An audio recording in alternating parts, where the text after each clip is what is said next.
से जो विचार करते हैं उसके जो दसम भाव का जो कारकत्व है उसके लिए आपको 12 भावों के कारकत्व मालूम होना चाहिए। तो पहले बोलेंगे तन, धन, सहज, सुख, सुत, रिपु, भार्या, या 7वें भाव तक का हो गया। और इसके बाद कष्ट, धर्म, कर्म, लाभ, व्यय। क्या लिखा? कष्ट, धर्म, कर्म, लाभ, व्यय। एते द्वादश भावाः चिंतनीया। ये सब 12 भावों से चिंतन किए जाते हैं। यानी ये 12 भावों की मूल संज्ञा है। प्रथम संज्ञा यही है। तन माने शरीर, धन माने धन कोश। तो दसम भाव का क्या नाम आया था बताइए? कर्म। सर कर्म।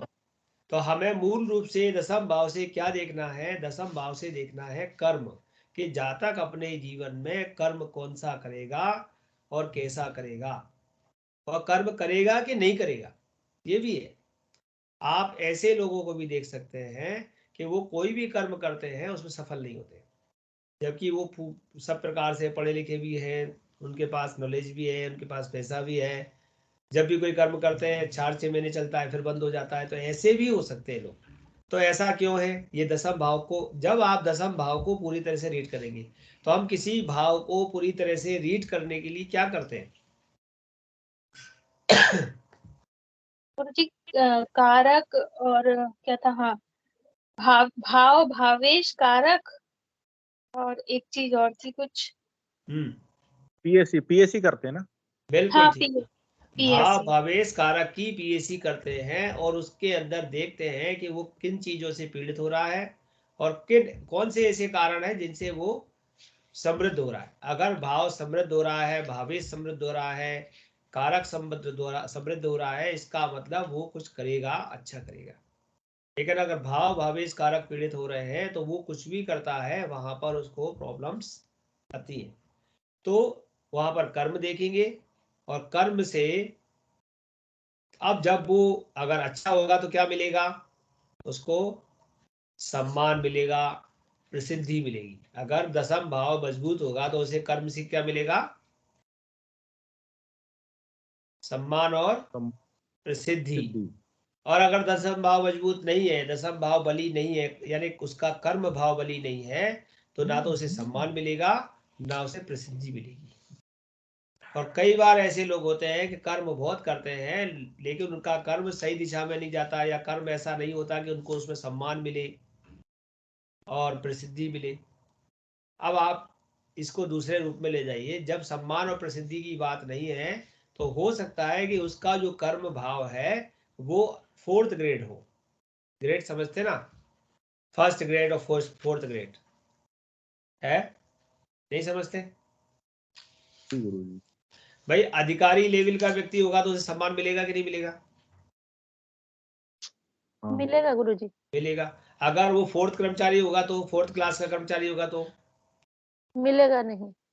हाँ, वो लोगों को ही सम्मान देता रहेगा, बाबू जी नमस्कार, सलाम मारता रहेगा, लेकिन बेचारे को, उसको कोई सलाम मारने वाला नहीं। उसको तो आदमी जी जाओ पानी ले आओ फटाफट, और क्यों आज जी सफाई नहीं हुई, झाड़ू नहीं लगी।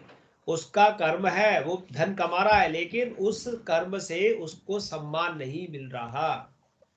और उसको, लेकिन कई बार ऐसा हो सकता है कि कुछ ऐसे भी हो सकते हैं जो 4th कर्मचारी हो, 4th लेवल पर हो, लेकिन उसे सम्मान और प्रसिद्धि भी मिल जाए, क्योंकि उसके काम में कुछ ऐसा अलग से वो कर दे, कुछ अलग से एक अपने काम के साथ कुछ अलग से ऐसा करे कि जिसके कारण उसको बुलाया जाए कि यार उस व्यक्ति को बुलाओ है। वो उसकी कुंडली में कोई योग होगा ऐसा जो जो चुन करके वो वहां आ जाएगा। तो वो कहां से निकालेंगे? वो दसम भाव से रिलेटेड कोई राजयोग हो सकता है। तो हम दसम भाव में योग भी लगाएंगे कि नहीं? तो कर्म, सम्मान, प्रसिद्धि का दसम भाव है। तो हम इस सत्र में कौन से भाव पर अध्ययन करने वाले हैं? कर्म पर, आजीविका पर, प्रोफेशन पर। और उसके लिए सबसे पहले हम पढ़ेंगे दशम भाव, और दसम भाव के बाद हम कौन सा भाव पढ़ेंगे? एकादश। एकादश। दशम को रीड करने के लिए दसम का दसम पढ़ेंगे। सप्तम। और सप्तम भाव, तो सप्तम भाव क्यों पढ़ेंगे, उसमें क्या होता है? भाव भाव भावेश से दशम का दशम हुआ, हाँ और डेली वेजेस का भी होता है, पार्टनरशिप का, व्यापार हाँ, का भी दैनिक होता है। वृत्ति का जो अध्याय मतलब जो भाव होता है वो सप्तम भाव होता है। और दूसरा आपने सही कहा, वो जो आपका पार्टनर, जो आपका सहयोगी बनेगा आपके कर्म में, उसका भाव भी भावयोग वही होता है। जैसे सहयोगे तृतीया हमारे उसमें कहा गया है कि आपका सहायक अगर आपका अच्छा हो तो आप बहुत उन्नति कर सकते हैं। जैसे आप मान लो साइकिल से चलते हैं या गाड़ी से चलते हैं, अगर वो गाड़ी अच्छी है, अगर वो साइकिल अच्छी है, तो आप जल्दी जल्दी अपने आगे के काम को संपन्न कर सकते हैं। लेकिन अगर वो साइकिल या गाड़ी समय पे धोखा देती है तो आपका क्या होगा, जो काम होने वाला है ना, वो भी वहां पर खराब हो जाएगा, रुक जाएगा। ऐसे ही आपका सप्तम भाव आपके साथ अगर पूरी कदम से कदम मिला के चलेगा, और वो स्पाउस के रूप में, तो सबसे पहला आपका पार्टनर कौन होता है?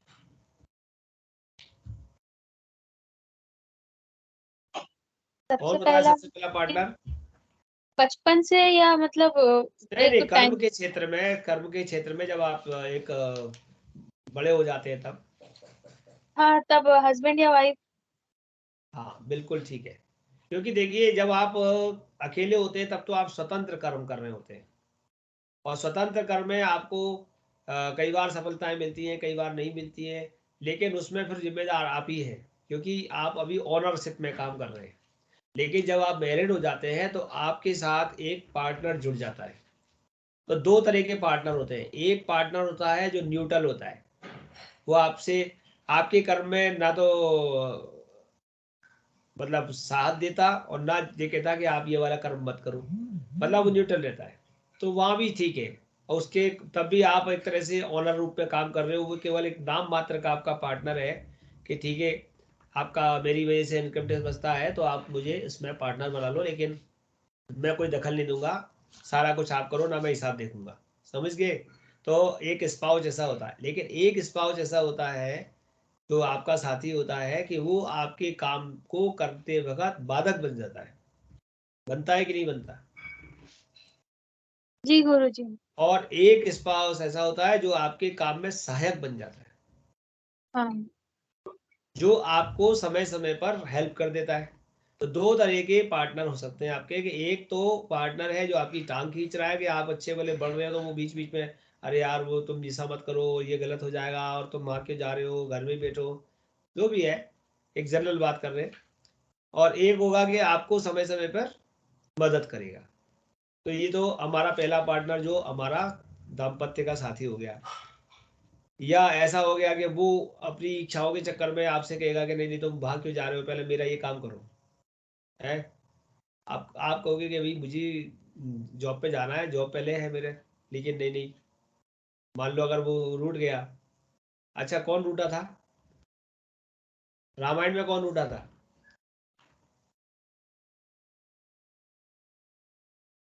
सीता रामायण जी भी। कैकई कैकई, कैकई बिल्कुल बिल्कुल ठीक है, बिल्कुल, हाँ, ठीक कैकई है। रूठी, हाँ कैकई रूठी थी ना। तो ऐसे ही अगर कोई रूठ जाए तो फिर आप अपना काम अच्छे से कर पाओगे क्या? आपका काम में मन नहीं लगेगा, पहले आपको ये लगेगा कि नहीं यार जी यहाँ पर जो बिखर गया है मामला, पहले इसको सही करो, फिर आगे काम करो, तब तक काम डिस्टर्ब हो जाएगा। तो कर्म का सबसे बड़ा सहयोगी, सबसे बड़ा साथी जो है वो आपका पार्टनर है, आपका दाम्पत्य का साथी जो है वो है पहले नंबर पे। दूसरे नंबर पे आप जो कंपनी चला रहे हैं, फैक्ट्री चला रहे हैं, वो है। तीसरे नंबर पर आज के समय में आपका यंत्र जो भी है वो आपका सहायक है। यंत्र है कि नहीं सहायक? बताइए, बिना यंत्र के आज की डेट में काम हो सकते हैं क्या? नहीं। हाँ, नहीं हो सकता। भाई बिना मोबाइल के हम काम नहीं कर सकते, बिना कंप्यूटर के काम नहीं कर सकते, बिना गाड़ी घोड़े के काम नहीं कर सकते, क्योंकि अगर करेंगे तो मतलब वो बहुत डिले होंगे और बहुत पीछे के स्तर के जाएंगे, तो हमें उसको अच्छे स्तर पे करना है आज। तो ये आपके जो सहायक हैं वो कौन से भाव से देखोगे? आपके यंत्र, आपकी गाड़ियां, आपका जो भी कुछ है, आपकी सहायता करने वाले, वो कहाँ से देखोगे? 7 से। 7 से। नहीं, 7 से केवल पार्टनर देखते हैं, यंत्र कहाँ से देखेंगे?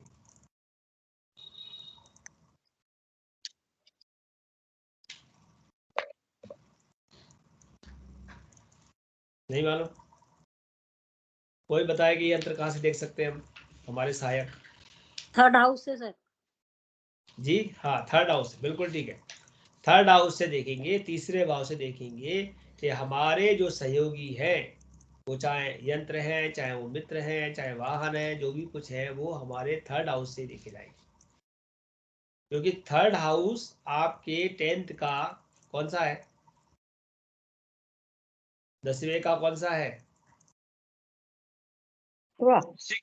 10वें का 6वां। हाँ 6 है। अगर आपको 6 सपोर्ट कर रहा है, अगर आपको 6 सपोर्ट कर रहा है तो आप जाएंगे आगे। और अगर आपको 6 सपोर्ट नहीं कर रहा, आपके भाव से आपका 6ठा भाव आपको सपोर्ट कर रहा है तो आप जाएंगे अच्छे, आपकी हेल्थ अच्छी होगी, आप सब प्रकार से मजबूत होंगे। लग्न से 6ठा आपके स्वास्थ्य, आपके ऋण रोग शत्रु, ये आप इन सब से आप सुरक्षित रहें, ये आपको मदद करें बजाय आपकी टांग खींचने के, तो आप अच्छे चलेंगे। लेकिन अगर आपका 10वें से 6वां बिगड़ गया तो कभी गाड़ी खराब हो गई, कभी यंत्र खराब हो गया, कभी जो आपका जो सहायक है वो आपको धोखा दे गया, तो मालूम पड़ा कि या किसी ने आपकी फाइल गायब कर दी, समय पे आपका चश्मा नहीं मिल रहा, समय पे आपकी चाबी नहीं मिल रही, तो ये सब क्या है? ये आपको आगे बढ़ने में दिक्कत करेगी। चलिए, अब इस भाव से और क्या देख सकते हो? 10वें भाव से पद देख सकते हो, किस पद तक जा सकता है व्यक्ति? अधिकारी बनेगा, केवल क्लेरिकल रहेगा, व्यवसाय करेगा, दुकानदार बनेगा, डॉक्टर बनेगा, और कौन सी वृत्तियां हो सकती है? अच्छा बताइए, वृत्तियां लिखिए कौन कौन सी हो सकती है, फिर अपन उस पर बात करेंगे। डॉक्टर हो सकता है नंबर 1। कौन लिख रहा है? कुणाल लिख रहे हो? कोई नहीं लिख रहा? योग्यता आप लिख रही हो? मैं लिख रही हूँ। हाँ जय लक्ष्मी जी, आप लिखो। कौन कौन सी वृत्ति हो सकती है? जैसे आप नंबर 1 पे डॉक्टर लिख लीजिए, नंबर 2 पे इंजीनियर लिख लीजिए, नंबर 3 प्रोफेसर लिख लीजिए, और नंबर 4 अधिवक्ता लिख लीजिए, वकील हो सकते हैं। नंबर 5 पे न्यायाधीश हो सकते हैं, न्याय प्रक्रिया से जुड़े हुए लोग। न्यायाधीश के साथ साथ हम इसमें जोड़ सकते हैं आयुक्त, जो कमिश्नर होते हैं, ये सब इनका सबका भी काम न्याय करने का होता है। IAS IPS ये भी सब न्याय से जुड़े हुए लोग होते हैं, मतलब कहीं ना कहीं किसी के संदर्भ में निर्णय करने का काम, यानी निर्णायक, न्यायाधीश निर्णायक, किसी भी विषय के निर्णायक। और कौन कौन से प्रोफेशन हो सकते हैं, बताएगा कोई?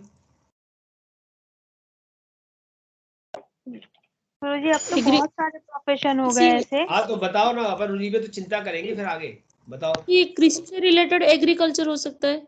एग्रीकल्चर, बिल्कुल बिल्कुल, एग्रीकल्चर ठीक है। और एग्रीकल्चर, उसको फार्म हाउस से जुड़ा हुआ व्यक्ति, ऐसे एग्रीकल्चर और फार्म हाउस दोनों लिख सकते हैं आप उसमें। डिफेंस डिफेंस डिफेंस, बिल्कुल, रक्षा, बिल्कुल डिफेंस, रक्षा विभाग से जुड़े अकाउंटेंट कार्य। हुआ, बैंकिंग, सीए। बैंकिंग, हाँ बैंकिंग लिखिए, बैंकिंग, सीए, CS बैंकिंग। और क्या होते हैं आज की डेट में जो हम देख रहे हैं, जो हमारे सामने आ रहे हैं, उनमें से लिखो। Designer sir, fashion designer. Designer, हाँ बिल्कुल, fashion architect and fashion designer and beauty parlour वाले, जिसको बुटीक, ब्यूटी पार्लर, ये भी वो तो शुक्र का पाठ, जी शुक्र का पाठ सारा, आर्किटेक्ट में मीडिया एडवर्टाइजमेंट सारा। हाँ, आप तो केवल प्रोफेशन अलग अलग लिख लो, फिर अपन उसको जोड़ेंगे बाद में जब, क्योंकि अपन को ऐसे लोगों की सबकी कुंडलियां जैसे मिलती है तो उनमें अपन वो चीजें ढूंढेंगे, क्योंकि अब अपन लोग जो गुरुजी काम कर रहे एस्ट्रोलॉजी, हैं, एस्ट्रोलॉजी, एस्ट्रोलॉजी की कुंडलियां तो यही मिल जाएगी, इतने सारे रखे। ठीक है, एस्ट्रोलॉजी भी लिख लो, एस्ट्रोलॉजी, एस्ट्रोलॉजी एंड परामर्शदाता लिख लो आप, किसी भी प्रकार का परामर्श दे सकता है, कंसल्टेंट वाला। आप एविएशन जी एविएशन वाइडर वाला हाँ वो है। Pilot and all these things thyroid pilot pilot pilot pilot okay okay हाँ ठीक है पायलट। अब आप ड्राइवर से लेके पायलट तक की लिख दो उसमें।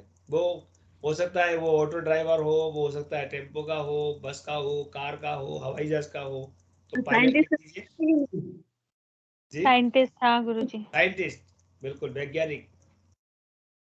अंकित जी बताइए, कुछ तो सुझाइए आप कि और कौन कौन हो सकते हैं। एरोनॉटिकल इंजीनियर्स हाँ लिखो योगिता, जयलक्ष्मी जी। इंजीनियरिंग की गुरुजी श्रेणी में अपन बदल लेंगे, मतलब इंजीनियरिंग के अंतर्गत और भी आते हैं ना लोग, उनको अपन जोड़ लेंगे उसमें, और जोड़ लेंगे उनको। स्पेस रिसर्च वाले लोग हाँ स्पेस। हाँ बिल्कुल ठीक है, स्पेस रिसर्च बहुत बढ़िया। गुरुजी फिल्म इंडस्ट्री में जुड़े लोग। नहीं हाँ तो फिल्म गुरुजी इंडस्ट्री तो अभी, हाँ फिल्म इंडस्ट्री सीधा लिख दो उसमें, उसमें भी फिर गुरुजी अपन जी। जैसे टीचिंग नहीं कैमरामैन लिखे, हुआ। अभी तक टीचिंग नहीं लिखे।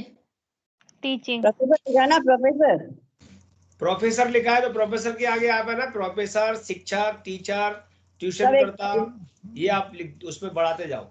अब अपन उसकी कैटेगरी बांटते जाएंगे। असल में क्या था, मैंने बोला ना कि 10वें भाव में हम देखेंगे कि वो कितना बलवान है। अगर उसमें योग अच्छे हैं, सरस्वती योग वगैरह है, और उसमें अधिकारी बनने की कुंडली दिख रही है, तो वो प्रोफेसर हो सकता है। लेकिन अगर उसके में परामर्श करता तो बनता है, मतलब वो टीचिंग का काम तो करेगा, लेकिन उसके योग बहुत अच्छे नहीं है, तो हो सकता है वो प्राइमरी लेवल पे पढ़ाता हो, या घर में ही कोई ट्यूशन पढ़ाते हो। आपने कई लोगों को देखा है, कई महिलाएं ऐसी हैं जो घर में नर्सरी और LKG या फर्स्ट 5 तक के बच्चों को पढ़ाती हैं, तो वो भी ट्यूशन देती है, वो भी पढ़ाती है, या पढ़ाते हैं, लोग भी पढ़ाते हैं। तो काम तो टीचिंग का कर रहे हैं, लेकिन उनकी कुंडली में 10वें भाव में प्रसिद्धि का योग नहीं होगा या अधिकारी का योग नहीं होगा, इसलिए वहां पर वो घटना उस तरीके से नहीं देखी जा रही, लेकिन काम तो टीचिंग का आ रहा है, तो आप उसको सब तरह से जोड़ लो। आपको छोटे लोगों की कुंडलियां भी अपने संभाल के रखनी है और बड़े लोगों की भी। हम जब पढ़ेंगे तो उनमें योगों का अध्ययन जब करेंगे तो पता चलेगा कि ये इसका स्टेटस ऊपर क्यों गया और इसका बढ़ क्यों नहीं पाया। क्योंकि कुंडली में जो जो कहते हैं दृश्य भाग के ग्रह कितने थे, ये भी देखना पड़ता है ना। दृश्य भाग समझते सब लोग, जी अदृश्य गुरुजी भाग और दृश्य भाग।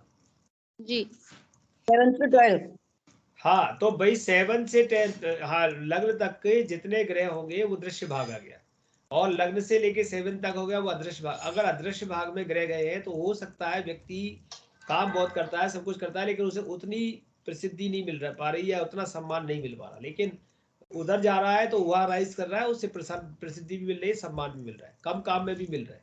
तो वो हम उसके जो पार्ट्स हैं पढ़ने के वो हम लगाएंगे, ठीक है। तो हमने देख लिए इतने सारे। और गवर्नमेंट से जुड़े हुए क्षेत्र लिख सकते हैं आप, सरकारी विभाग। सरकारी विभागों में भी अब अभी उसको कैटर बदल लेंगे। जैसे हम कह सकते हैं कि अब हम इस चीज को इधर से हटा दें, हम ये कह सकते हैं आप पानी से जुड़े हुए काम करेंगे, आप आगी से जुड़े हुए काम करेंगे, है ना, आप हवा से जुड़े हुए काम करेंगे, अग्नि, मतलब 5 एलिमेंट में जोड़ सकते हैं हम, 5 प्रकार के तत्वों में जोड़ सकते हैं कि आप इससे रिलेटेड। क्यों? क्योंकि हमारे पास 5 ग्रह हैं, मतलब 5 एलिमेंट्स हैं ग्रहों के। तो जब हमें कोई ग्रह दिख रहा है तो हमें ये ग्रह ये संकेत भी कर रहा है कि ये जातक जल से जुड़ा हुआ है। गुरुजी एक अग्निशम विभाग भी हो सकता है, अग्निशम विभाग। हाँ अग्निशमन गुरुजी विभाग हो होटल सकता है, मैनेजमेंट। फायर होटल ब्रिगेड हो सकता मैनेजमेंट। है, फायर ब्रिगेड हो सकता है। तो वही मैंने कहा कि अग्नि, पानी, हवा, आकाश, इनसे जुड़े हुए, तो हम उनको बस बाद में चेंज कर लेंगे, उसको ढूंढेंगे। तो एक व्यक्ति अगर PHE में काम करता है तो वो उसका कौन सा तत्व है, कौन सा वाटर एलिमेंट है? वाटर हाँ जल तत्व है, वाटरी एलिमेंट है। और अगर कोई PWD में काम करता है वो, मार्स गुरुजी फायर। हाँ पृथ्वी तत्व है। तो हम उसे जोड़ेंगे कि कहीं ना कहीं इसका पृथ्वी तत्व बली है, या इसका कहीं वो दिख रहा था, क्योंकि उसके कुंडली में गवर्नमेंट योग भी दिख रहा है।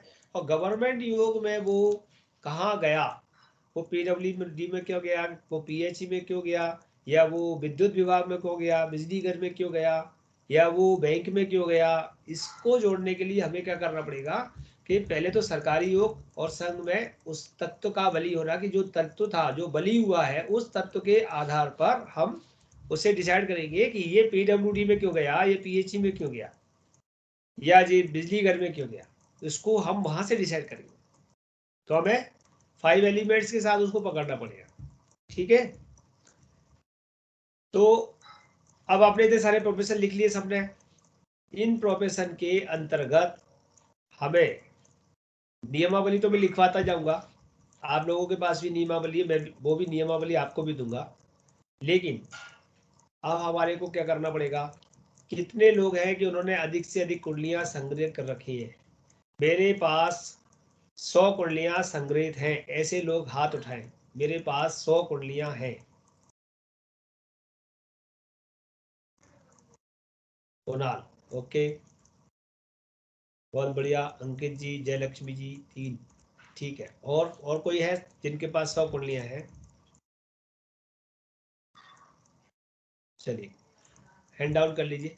हमारे पास अलावा आध्यात्मिक ज्योतिष भापर होगी, उसके बाद जातक तत्वम वाली क्लास होगी, उसको आप फॉलो करते रहिए, और ग्रुप में आप लोग आपस में डिस्कस भी करते रहिए। जयलक्ष्मी जी कुछ कह रही है?